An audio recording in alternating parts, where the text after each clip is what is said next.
Friends, price lord. ಈ ದಿನ ನಾವು ಸತ್ಯವೇದದಲ್ಲಿ ಒಂದು ವಾಕ್ಯವನ್ನು ನೋಡಿಕೊಳ್ಳೋಣ.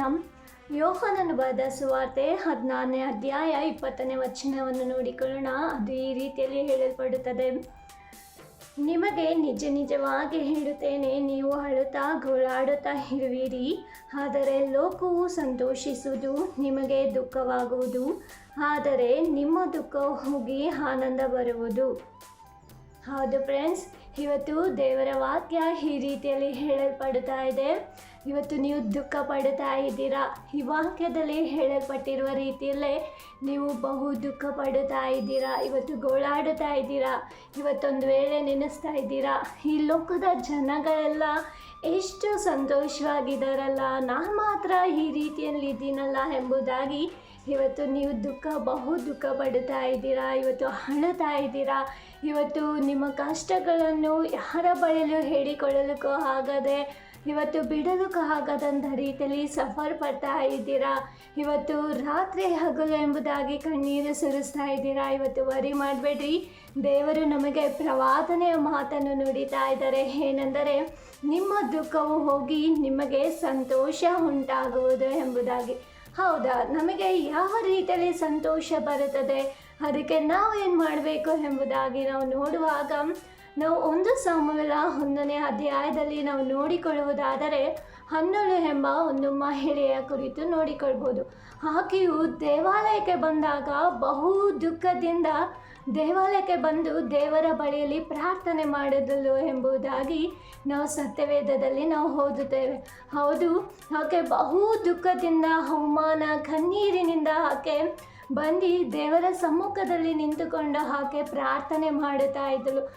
ಹಾಗೆ ನಾವು ಮುಂದಕ್ಕೆ ಅಧ್ಯಯನ ಓದಿಕೊಳ್ಳುತ್ತಾ ಹೋಗುವುದಾದರೆ, ಆಕೆ ಪ್ರಾರ್ಥನೆ ಮಾಡಿ ಮುಗಿಸಿದ ನಂತರ ಆಕೆ ಒಳಗೆ ಇದ್ದಂಥ ದುಃಖ ಆಕೆಯನ್ನು ಬಿಟ್ಟು ಹೋಯಿತು ಎಂಬುದಾಗಿ 1 ಸಮುವೇಲ 1ನೇ ಅಧ್ಯಾಯ 18ನೇ ವಚನದಲ್ಲಿ ನಾವು ನೋಡಿಕೊಳ್ಳಬಹುದು. ಆಕೆ ಒಳಗೆ ಇದ್ದಂಥ ದುಃಖ ಹೋಗಿ ಆಕೆ ಒಳಗೆ ಒಂದು ಸಂತೋಷ ಬಂತು ಆಕೆ ಮುಖದಲ್ಲಿ ಎಂಬುದಾಗಿ ನಾವು ನೋಡಿಕೊಳ್ಳಬಹುದು. ಹೌದು, ಈ ದಿನ ನಮ್ಮ ಜೀವಿತದಲ್ಲೂ ಅಷ್ಟೇ ಇವತ್ತು ನಾವು ಮಾಡಬೇಕಾದಂಥ ಒಂದು ವಿಷಯ ಏನೆಂದರೆ, ದೇವರ ಸಮ್ಮುಖವನ್ನು ಹುಡುಕಿಕೊಂಡು ಹೋಗಬೇಕು. ಇವತ್ತು ದೇವರನ್ನು ಹುಡುಕಿಕೊಂಡು ಹೋಗಿ ಆತನ ಪಾದದಲ್ಲಿ ಕುಳಿತುಕೊಂಡು ನಾವು ಬೇಡುವುದಾದರೆ, ನಾವು ಪ್ರಾರ್ಥಿಸುವುದಾದರೆ, ಖಂಡಿತವಾಗಲೂ ನಮ್ಮೊಳಗಿರುವಂಥ ಆ ಬಹು ದುಃಖ ನಮ್ಮನ್ನು ಬಿಟ್ಟು ಹೊರಗಡೆ ಹೋಗುವಂಥದ್ದಾಗಿರುತ್ತದೆ. ದೇವರು ನಮ್ಮನ್ನು ಸಂತೋಷಪಡಿಸುವಾತನಾಗಿದ್ದಾರೆ. ಇವತ್ತು ನಮಗೆ ವಾಗ್ದಾನ ಮಾಡಿದಾನಲ್ಲ, ನಿಮ್ಮೊಳಗಿರುವಂಥ ದುಃಖವನ್ನು ಹೋಗಲಾಡಿಸಿ ಸಂತೋಷವನ್ನು ನಿಮಗೆ ಉಂಟು ಮಾಡುತ್ತೇನೆ ಎಂಬುದಾಗಿ. ಅದೇ ರೀತಿ ನಮಗೆ ವಾಗ್ದಾನ ಮಾಡಿದಾನಲ್ಲ, ನಿಮ್ಮೊಳಗಿರುವಂಥ ದುಃಖವನ್ನು ಹೋಗಲಾಡಿಸಿ ಸಂತೋಷವನ್ನು ನಿಮಗೆ ಉಂಟು ಮಾಡುತ್ತೇನೆ ಎಂಬುದಾಗಿ.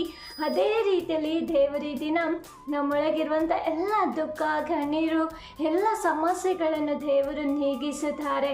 ಇವತ್ತು ಅನ್ನದ ರೀತಿಯಲ್ಲಿ ನಾವು ಮಾಡೋಣ. ದೇವರ ಸಮ್ಮುಖದಲ್ಲಿ ನಾವು ಹೋಗಿ ಕುಳಿತುಕೊಳ್ಳುವಾಗ, ಅಲ್ಲಿಂದ ಹೊರಗಡೆ ಬರುವಾಗ ಖಂಡಿತವಾಗಲು ನಮ್ಮೊಳಗೆ ಆ ದುಃಖ ಇರುವುದಿಲ್ಲ. ಒಂದು ಸಮಾಧಾನವನ್ನು ದೇವರು ನಮ್ಮಲ್ಲಿ ಉಂಟು ಮಾಡಲಿಕ್ಕೆ ಆತನು ಶಕ್ತನಾಗಿರುತ್ತಾನೆ. ಇವತ್ತು ಎಷ್ಟೋ ಜನ ಸಮಾಧಾನ ಇಲ್ಲದೆ, ಲೈಫಿನಲ್ಲಿ ನೆಮ್ಮದಿ ಇಲ್ಲದೆ, ಇವತ್ತು ನಿದ್ದೆನೂ ಮಾಡಲಿಕ್ಕೆ ಆಗದೆ ಇವತ್ತು ಅನೇಕರು ತವಕಿಸುತ್ತಾ ಇದ್ದಾರೆ, ಸಫರ್ ಪಡ್ತಾ ಇದ್ದಾರೆ. ಸೊ ಇವತ್ತು ನಮಗೆ ಸಮಾಧಾನ ಬೇಕೆಂದರೆ, ನಮ್ಮ ಲೈಫಿನಲ್ಲಿ ಇವತ್ತು ಸಂತೋಷ ಬೇಕೆಂದರೆ, ಇವತ್ತು ದೇವರನ್ನು ಹುಡುಕಿಕೊಂಡು ಹೋಗೋಣ. ದೇವರ ಮುಂದೆ ನಾವು ಹೇಳೋಣ. ಆಗ ದೇವರು ನಮಗೆ ಸಂತೋಷವನ್ನು ತರಲಿಕ್ಕೆ ಆತನು ಶಕ್ತನಾಗಿದ್ದಾನೆ. ಇವತ್ತು ನಾವು ಯಾವ ಮನುಷ್ಯನನ್ನು ಹುಡುಕಿಕೊಂಡು ಹೋಗುವುದು ಬೇಡ. ಇವತ್ತು ಯಾರನ್ನು ನಾವು ನೋಡಿ ನಮ್ಮ ದುಃಖವನ್ನು ಶೇರ್ ಮಾಡೋದು ಬೇಡ. ನಾವು ದೇವರನ್ನು ಹುಡುಕಿಕೊಂಡು ಹೋಗೋಣ. ಇವತ್ತು ಯೇಸು ಕ್ರಿಸ್ತನು ನಮ್ಮ ದುಃಖವನ್ನು ಹೋಗಲಾಡಿಸುವುದಕ್ಕಾಗಿ ಇವತ್ತು ಈ ಲೋಕಕ್ಕೆ ನಮಗಾಗಿ ಆತನು ಬಂದಿದ್ದಾನೆ. ಸೊ ಇವತ್ತು ನಾವು ಆತನನ್ನು ನೋಡಿ ಅಪ್ಪ ಎಂಬುದಾಗಿ ಕರೆಯುವಾಗ ಖಂಡಿತವಾಗಲು ನಿಮ್ಮ ಎಲ್ಲ ದುಃಖವು ಹೋಗಿ ನಿಮಗೆ ದೇವರು 2ರಷ್ಟು ಸಂತೋಷವನ್ನು ಕೊಡಲಿಕ್ಕೆ ಶಕ್ತನಾಗಿದ್ದಾನೆ. ಇನ್ನು ಮುಂದೆ ವರಿ ಮಾಡಬೇಡಿರಿ, ಯಾವ ವಿಷಯದ ಕುರಿತು ದುಃಖಿಸಬೇಡಿರಿ. ದೇವರ ಬಳಿಯಲ್ಲಿ ಪ್ರಾರ್ಥನೆ ಮಾಡಿರಿ. ದೇವರು ನಿಮ್ಮನ್ನು ಆಶೀರ್ವದಿಸುವ ಆತನಾಗಿದ್ದಾನೆ. Thank you friends.